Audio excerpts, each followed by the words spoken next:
Assalamualaikum warahmatullahi wabarakatuh. Selamat siang dan salam sejahtera. Hari ini kita akan masuk kepada materi kita yaitu pengisian SPT 1771 lampiran 2. Seperti yang sudah Bapak sampaikan dalam pertemuan berikutnya bahwa pengisian SPT dimulai dari halaman belakang, mulai dari lampiran 6, ya, lampiran 5, lampiran 4, kemudian lampiran 3, dan hari ini kita akan bahas pada bagaimana cara mengisi di lampiran 2. Untuk sebelumnya, yang perlu kalian ketahui bahwa di dalam pengisian di lampiran 2, SPT tahunan pajak penghasilan wajib pajak badan, di PT Sinar Terang ini, di lampiran 2 adalah berisi tentang HPP, biaya usaha lainnya, dan biaya dari luar usaha secara komersial. Kita akan mulai dari pengisian tahun pajak. Masih sama dengan halaman sebelumnya, tahun pajak diisi mulai dari tahun 2015, kemudian isi NPWP-nya, kemudian isi nama wajib pajaknya, dan isi periode pembukuannya. Yang perlu kalian perhatikan di sini adalah dalam lampiran 2 terdiri dari 4 bagian yang berbeda. Yang pertama ada harga pokok penjualan, ada biaya usaha lainnya, ada biaya dari luar usaha, dan jumlah keseluruhan. Kita akan bahas yang pertama yaitu bagaimana mengisi di HPP. Di HPP kita dapatkan data dari laporan laba ruginya. Baik, kita akan coba lihat. Di laporan laba rugi yang kita ambil datanya, di sini adalah kita isi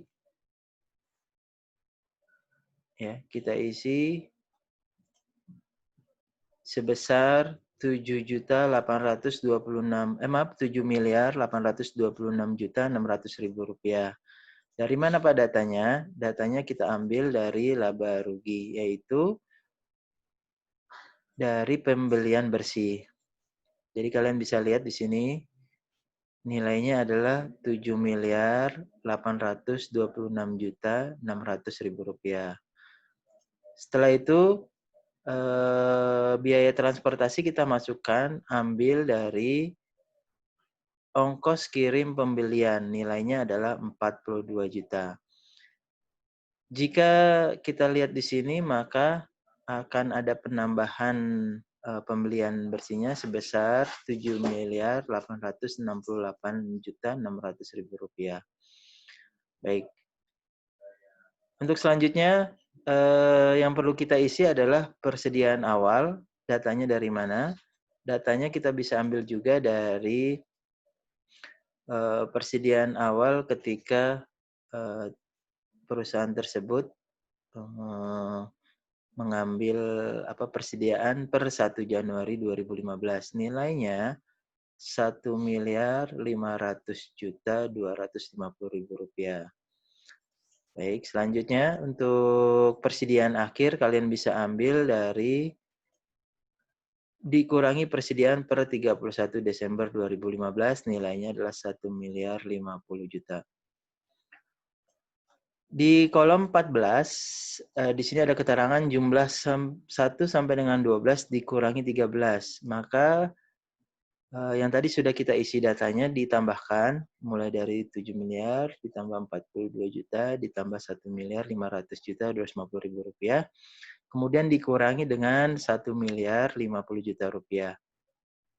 Ya, didapatlah angka sekian. Angka ini harus sama dengan beban pokok penjualan atau bisa dikatakan HPP-nya. Ya, karena di sini HPP ya, di kolom HPP nilainya harus sama dengan beban pokok penjualan. Oke. Setelah ini tugas kita selesai. Kita lanjut di biaya usaha lainnya. Pada biaya usaha lainnya, boleh dikatakan ini adalah beban-beban yang ditanggung oleh perusahaan selama 1 tahun masa kegiatan operasional perusahaan. Mulai dari beban yang pertama adalah kalau kita baca di keterangan perinciannya, itu gaji, upah, bonus, gratifikasi, honorarium, THR, dan sebagainya. Nah, didapatlah angka penjumlahan beban gaji staf penjualan ditambah beban gaji staf administrasi, yaitu 92 juta ditambah 85.650.000 rupiah.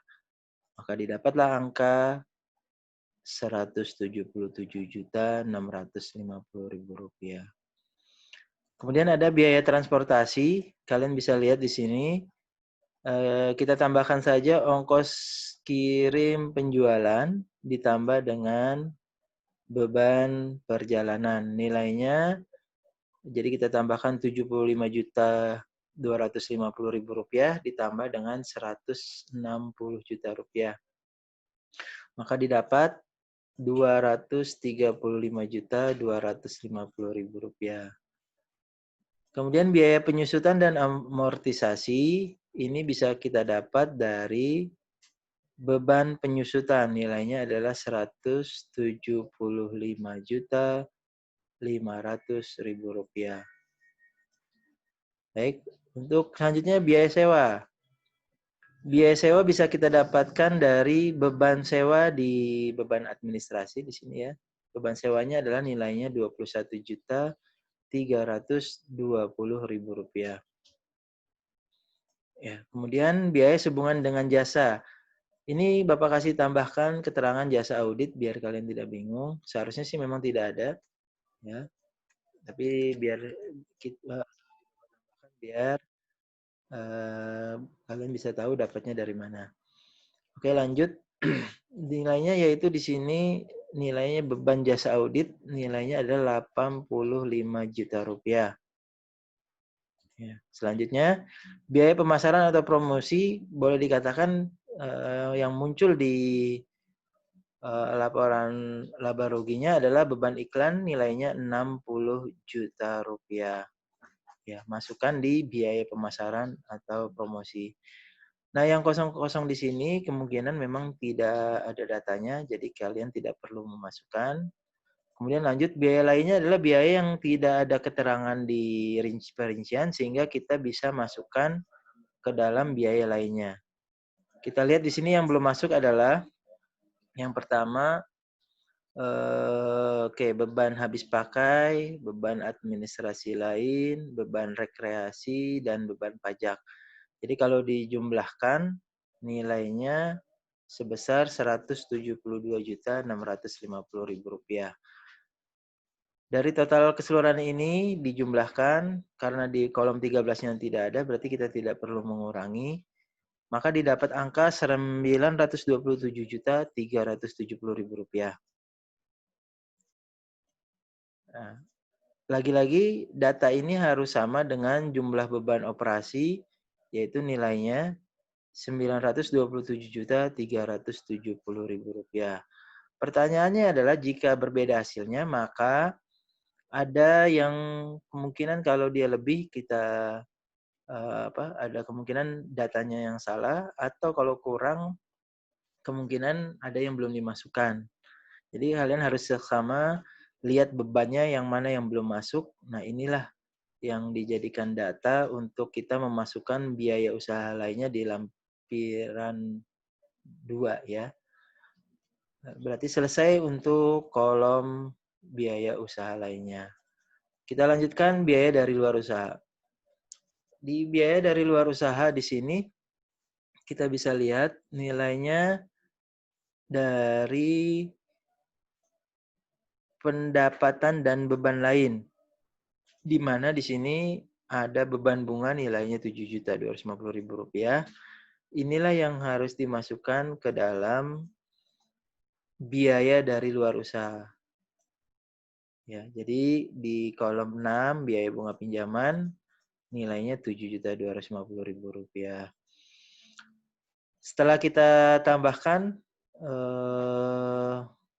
di kolom terakhir, kolom jumlah, di sini ada keterangan 6 dikurang, diulangi, 6 sama dengan 3, ya, dari 3 plus 4 plus 5. Jadi kalian tinggal menjumlahkan saja dari kolom HPP, biaya dan biaya usaha lainnya, dan biaya dari luar usaha. Oke, setelah ditotal jumlahnya adalah 9.253.470.000 rupiah. Dan jangan lupa di kolom yang ke-13 ini perlakuannya sama, yaitu jumlah 1 sampai dengan 12 ditambah, kemudian dikurangi dengan kolom 13. Baik, selesai untuk pengisian di lampiran keduanya. Kita lanjut ke lampiran 1. Di lampiran 1, kita akan mengisi SPT tahunan pajak penghasilan wajib pajak badan. Di sini adalah penghitungan penghasilan neto fiskal. Di tahun 2015, maaf diulangi, di tahun pajaknya diisi tahun 2015. Kemudian NPWP kalian bisa isi kembali, datanya masih sama. Ya, nama wajib pajaknya juga sama. Ya. Periode pembukuan jangan lupa diisi selama 1 tahun. Dari Januari 2015 sampai dengan Desember 2015. Baik, sekarang kita lihat bagaimana cara mengisi lampiran satunya. Yang pertama adalah peredaran usaha. Peredaran usaha kalian bisa ambil, ya sekali lagi, datanya yaitu dari penjualan bersih. Jadi yang kita masukkan adalah penjualan dikurangi retur dan diskon, maka didapat angka 12.478.500.000 rupiah. Nah, ini yang kita isi di peredaran usahanya. Kemudian di HPP bisa kita ambil dari lampiran 2 di kolom sini HPP-nya ya, 8.318.850.000 rupiah, atau dari laba rugi, ya, dari laba rugi. Di sini kita bisa lihat ya, 8 miliar dari beban pokok penjualan ya, 8.318.850.000 rupiah. Setelah itu biaya usaha lainnya kita tinggal pindahkan saja. Kita tinggal pindahkan dari biaya total. Di sini nilainya adalah jumlah beban operasi 927.370.000 rupiah. Bisa kita lihat ya. Kemudian penghasilan neto dari usaha rumusnya adalah 1A dikurang 1B dikurang 1C, nilainya 3.232.280.000 rupiah. Setelah itu, setelah kita kurangi, kita lihat dari penghasilan dari luar usaha. Dapatnya dari mana, Pak? Yaitu pendapatan sewa ditambah pendapatan bunga, nilainya adalah 95 juta ditambah 16 juta rupiah. Setelah ditotal, nilainya adalah 111 juta rupiah. Kemudian biaya dari luar usaha yang tadi sudah kita kerjakan yaitu 7.250.000. Kemudian penghasilan neto dari luar usaha didapat dari jumlah pendapatan dan beban lain-lain, yaitu 103.750.000 rupiah. Jumlah 1D dan 1G, jumlah 1D dan jumlah 1G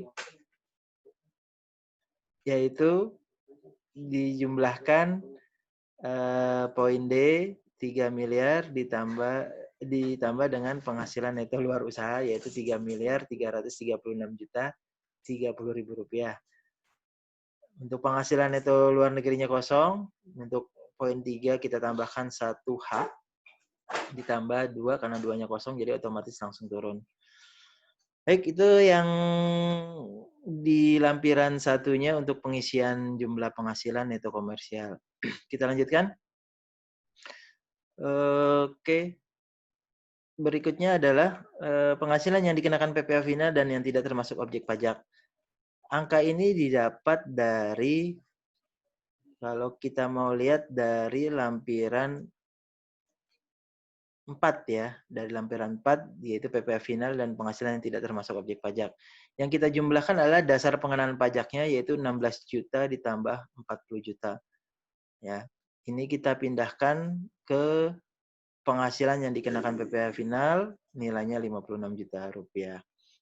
Kita lanjut, fiskal positif. Pernah kita kerjakan di fiskal oke di sini ya. Ada penyesuaian fiskal di mana di dalamnya kita tinggal pisahkan mana saja akun-akun atau akun mana yang sudah kita koreksi. Jadi kita tinggal memindahkan saja, diambil data dari rekonsiliasi fiskal. Yang pertama, di sini kita lihat biaya yang dibebankan dikeluarkan untuk kepentingan pemegang saham, sekutu, atau anggota. Jadi kalau tidak salah nilainya ada beban perjalanan pribadi, nilainya 40 juta rupiah, itu kita masukkan di sini. Kemudian B tidak ada, dana cadangan. C, penggantian atau imbalan pekerjaan atau jasa dalam bentuk natura dan kenikmatan. Ya, kita bisa lihat di sini yang natura apa saja ya, yaitu beban gaji staf penjualan, staf administrasi, dan beban rekreasi. Kalau dijumlahkan 12 juta ditambah 9.500.000 ditambah 18 juta, maka didapat angka 39.500.000 rupiah. Untuk yang poin D, jumlah yang melebihi kewajaran tidak ada. Oke, sumbangan. Ya, sumbangan nilainya 4 juta. Ini kita tinggal masukkan saja di sini. Kemudian pajak penghasilan yang menjadi dasar dari perusahaan dalam kredit pajaknya yaitu 144 juta. Ini kita masukkan di sini. Ya. Jika kita jumlahkan total keseluruhannya harus sama dengan koreksi positif yang sudah kita kerjakan. Ya, ini harus sama. Jadi tidak boleh berbeda. Nilainya harus sama. Ya, kemudian selisih penyusutan komersial di bawah penyusutan fiskal. Kita lihat kembali, karena pendapatan sewa bangunan, sewa gedung, ya, dan pendapatan sewa gedung dan pendapatan bunga sudah dicatat di kolom atas di sini ya, penghasilan yang dikenakan PPh final, maka untuk penyesuaian fiskal negatif ini tidak perlu lagi dimasukkan pendapatan sewa dan pendapatan bunganya. Untuk mengetahui selisihnya kita tinggal menjumlahkan.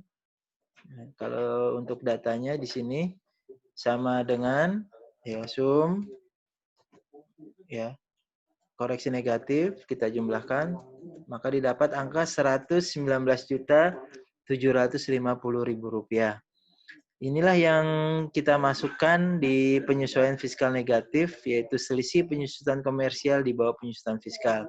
Nilainya adalah 119.750.000 rupiah. Setelah data ini tertulis, maka kita tinggal menurunkan rumus 3 dikurang 4. Ya, kita lihat di sini 3 dikurang 4. Ya. Kemudian ditambah 5. Ya, ditambah 5. Di sini berarti tambah 227.500.000. Kemudian dikurang 6E di sini ya. Dikurang 6E. Dan dikurang 7B. Karena 7B tidak ada, berarti kita kosongkan. Maka didapat angka 3.387.780.000 rupiah. Di sini harus sama jumlahnya dengan laba fiskal. Ya. Jadi harus sama dengan laba fiskal. Ya. Dengan demikian selesailah pengisian di lampiran 1. Baik, kita lanjut ke pengisian di form 1771 halaman pertama ya. Di sini merupakan pengisian SPT tahunan pajak penghasilan wajib pajak badan. Yang kita isi adalah yang pertama tahunnya terlebih dahulu. Ya, kemudian kalau SPT ini adalah yang perbaikan, maka kita bisa mengisi tanda silang, kita tulis perbaikan yang keberapa. Oke, lanjut.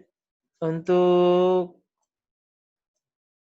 pengisian identitas, kalian tinggal isi kembali, ya, PT Sinar Terang, jenis usahanya perdagangan, nomor teleponnya diisi, ya, periode pembukuannya diisi. Kemudian diaudit, ya, opini akuntan, nama akuntannya adalah Fauzi Rahman dan rekan, nomor akuntannya, namanya, dan NPWP-nya. Ini kalian boleh isi. Oke, kita akan mulai bagaimana mengisi pada halaman pertama form 1771 induk. Ya, penghasilan neto fiskal kita bisa ambil dari formulir 1771 lampiran 1 nomor 8 kolom 3. Ya, di sini. Ini 8. Ini kolom yang ketiga. Ya. Kompensasi kerugian fiskal karena tahun sebelumnya tidak ada berarti kita nolkan, maka didapat penghasilan kena pajak 1 dikurang 2. Ya, didapat 3.387.780.000 rupiah. Kemudian di kolom 4, baris 4, PPh terutang, kita isi yang tarif pasal PPh pasal 31E ayat 1. Rumusnya bagaimana, Pak? Ya, ini bisa kita rumuskan atau kita langsung ambil saja datanya dari sini. Dari fiskal rekonsiliasinya, yaitu tarifnya 25% kali 50% dari total penghasilan kena pajaknya. Ya, didapatlah angka 423.472.500. Nomor 5 tidak ada karena tidak punya kredit pajak luar negeri. PPh terutang 4 tambah 5. Ya. Nomor 6 tidak ada.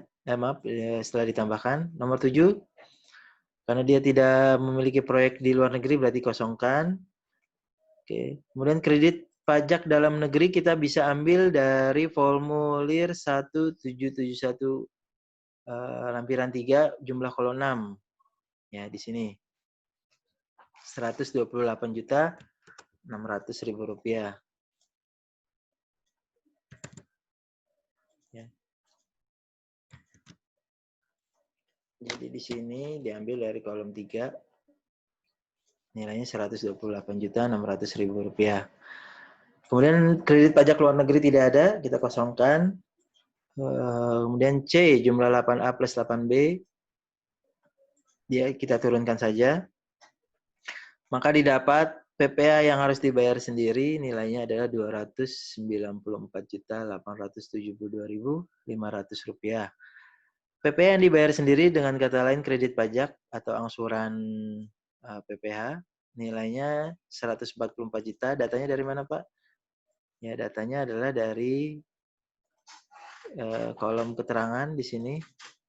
Ya. PPh per bulan 12 juta, kemudian dikalikan setahun nilainya 144 juta rupiah. SPT PPh pasal 25 hanya pokok pajak tidak ada, kita kosongkan, kemudian jumlahkan 144 juta. Ya, jumlah 10A plus 10B. Lanjut ke kolom 11. PPh yang kurang dibayar PPh pasal 29 yaitu 9 dikurang 10C. Berarti di sini 294.872.500 dikurangi 144 juta. Maka dia dapat angka 150.872.500. Ini harus sama dengan PPh kurang bayar pasal 29. Ya, di sini harus sama. Jadi harus sama dengan fiskal rekonsiliasi yang sudah kita buat. Baik, lanjut. PPh yang kurang dibayar pada angka 11A disetor tanggal 20 bulan 4 2016 karena akhir pembayaran yaitu pada tanggal 30 April 2016 atau 4 bulan setelah masa pajak berakhir. Baik, demikian untuk pengisian 1771 halaman pertama. Yang terakhir, formulir 171 halaman kedua. Untuk penghasilan yang menjadi dasar penghitungan angsuran, ini kita ambil saja dari laba fiskal, ya kita masukkan, ya kompensasi kita kosongkan, penghasilan kena pajak 14A dikurang 14B masih sama. Kemudian PPh yang terutang nilainya diambil dari pajak terutang pasal 31E dikenakan tarif 25% kali 50%, nilainya Rp423.472.500. Ya, didapat dari situ. Ya, kredit pajak tahun lalu seperti yang sudah disampaikan ambil dari ya, lampiran 3. Oke. PP yang harus dibayar sendiri 14D dikurang 14E. Ya. Nah, untuk PPh pasal 25 ini bagaimana cara mengetahuinya? Yaitu kita bagi 294.872.500 dibagi 12 bulan. Ya, maka didapat angka 24.572.708. Artinya, di tahun depannya perusahaan setidaknya harus mempersiapkan kredit pajak tiap bulannya ya, agar pendapatan agar perusahaan sudah menyiapkan dana tersebut untuk pembayaran PPh pasal 25-nya. Ya, ini artinya di tahun 2016 tiap bulannya setidaknya perusahaan harus mempersiapkan uang sebesar ini. Kemudian PPh final ambil dari 71771 lampiran 4, nilainya 3.600 ya. Oh maaf, di sini nilainya adalah 7.200.000 belum diganti.